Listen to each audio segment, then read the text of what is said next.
ఓం నమో వెంకటేశాయ. గురుర్బ్రహ్మ గురుర్విష్ణు గురుర్దేవో మహేశ్వర గురుః సాక్షాత్ పరం బ్రహ్మ తస్మై శ్రీ గురవే నమః. శ్రీ గురుభ్యో నమః. శ్రీమద్భాగవతం ఈ మహాగ్రంథం యొక్క ప్రస్తావన నైమిషారణ్యంలో శౌనకాది మహర్షులందరూ సత్రయాగం చేస్తూ ఉండగా జరిగింది. ఆ మహర్షులందరూ సత్రయాగం చేస్తూ ఉండగా అక్కడికి సూత మహాముని వచ్చాడు. ఆ సూత మహామునిని శౌనకాది మహర్షులందరూ మాకు భగవంతుడి యొక్క తత్వాన్ని చెప్పవలసిందిగా కోరారు. కోరితే ఆయన నేను ఈ విషయాన్ని చక్కగా మీకు చెప్తాను అని ప్రారంభించాడు. ఆయన ప్రారంభంతో ఈ శ్రీమద్భాగవతం అనేది వెలుగులోకి వచ్చింది. అయితే సూత మహాముని గారు తన మాటలతో చెప్పకుండా ఈ శ్రీమద్భాగవతం యొక్క రచన అనేది ఎక్కడ ప్రారంభమైంది, ఈ శ్రీమద్భాగవత గ్రంథాన్ని ఎవరికి ఉపదేశం చేశారు, ఉపదేశం చేసిన వారి యొక్క గొప్పదనం ఏంటి, ఉపదేశాన్ని అందుకున్నవాడి యొక్క యోగ్యత ఏమిటి, ఉపదేశాన్ని అందుకోవలసిన వారి యొక్క యోగ్యత ఏంటి అనే విషయాలని నిరూపణ చేస్తూనే ఈ ప్రస్తావనను గురించి ఆయన చెప్పాడు. ముందుగా భగవంతుడి యొక్క అవతారాలను గురించిన ప్రస్తావన చేసిన తర్వాత ఆయన సూత మహాముని ఒక అపురూపమైన విషయాన్ని తెలియజేశారు. వేదవ్యాస మహాముని అష్టాదశ పురాణాలని, శ్రీమద్భారతం అనేటువంటి ఇతిహాసాన్ని రచించిన తర్వాత కూడా ఏదో లోపల పరిపూర్ణత లేనటువంటి అసంతృప్తికి లోనయ్యి బాధపడుతున్నటువంటి సందర్భంలో ఆయన దగ్గరికి నారద మహర్షి వారు వేంచేశారు. వేంచేసి నువ్వు ఎందుకు ఇలా బాధపడుతున్నావు అని అడిగారు. వ్యాస మహర్షి గారు నేను కారణం చెప్పలేకపోతున్నాను కానీ బాధపడుతున్నాను అని చెప్పి ఒప్పుకున్నారు. దానికి నారద మహర్షి ఆయనకి కారణం చెప్పారు.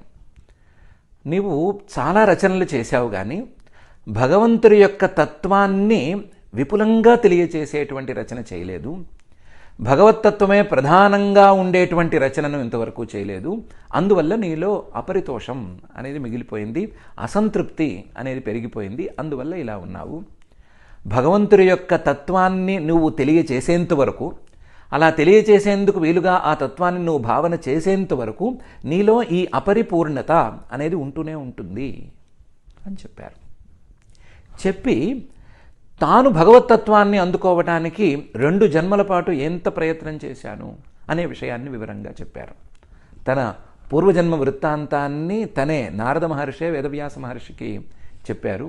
గత జన్మలో తాను ఒక చిన్న పిల్లవాడుగా ఉండటము, తల్లి తప్ప మరొక ఆసరా లేకపోవటము, ఆ తల్లి కూడా కాలం చేసిన తర్వాత ఇంకా బాదరబందీలేమీ లేకపోవటం వలన తను అడవికి వెళ్ళటము, అక్కడ తపస్సు చేయటము, తపస్సు చేయగా క్షణమాత్రం చాలా తక్కువ కాలం పాటు భగవంతుడు మనసులో ఒక్కసారి మెదలటము, తర్వాత ధ్యానంలో కూడా అలా కుదరకపోవటము, దాంతో ఆయన చాలా బాధపడటము, చివరికి భగవంతుడే ఈ జన్మంతా నువ్వు చక్కగా ఇలాగే సాధన చేసుకో, నీకు పై జన్మలో చక్కగా నేను కనిపిస్తాను అని చెప్పటము, దాన్ని నమ్మి శ్రద్ధగా విశ్వాసంతో ఈయన ఆ జన్మంతా సాధన చేయటము, సాధన చేసిన తర్వాత మరు జన్మలో ఆయన బ్రహ్మ మానసపుత్రుడుగా అవతరించటము, అవతరించిన తర్వాత భగవద్భక్తి, మళ్ళీ ఆ జన్మలో సాధన, ఆ సాధన ద్వారా భగవంతుణ్ణి తాను చేరుకున్నటువంటి విధానము, వీటన్నిటి గురించి పూసగుచ్చినట్టు వివరించి భగవంతుణ్ణి చేరుకుంటేనే పరిపూర్ణత, ఆ భగవంతుణ్ణి చేరుకోవటానికి ప్రయత్నం చేస్తేనే పరిపూర్ణతకు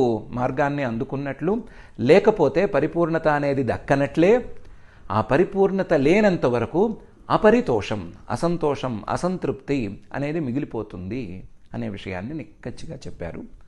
కాబట్టి వేదవ్యాస మహర్షి నువ్వు భగవంతుడి తత్వాన్ని, పరిపూర్ణతను అందుకునేటువంటి భగవంతుడి తత్వాన్ని వివరించు, ఒక గ్రంథ రూపంలో అందరికీ అందించు, దాని ద్వారా నువ్వు పరిపూర్ణమైన సంతృప్తిని అందుకోగలవు అని చెప్పారు.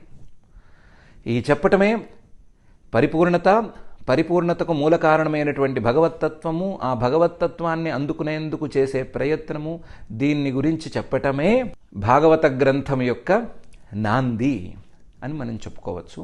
కాబట్టి మానవులకు పరిపూర్ణతను అందించేందుకు కావలసినటువంటి భగవత్తత్వాన్ని తెలియజేసేటువంటి ఉత్కృష్ట గ్రంథమే ఈ శ్రీమద్భాగవతము అని తెలుస్తోంది.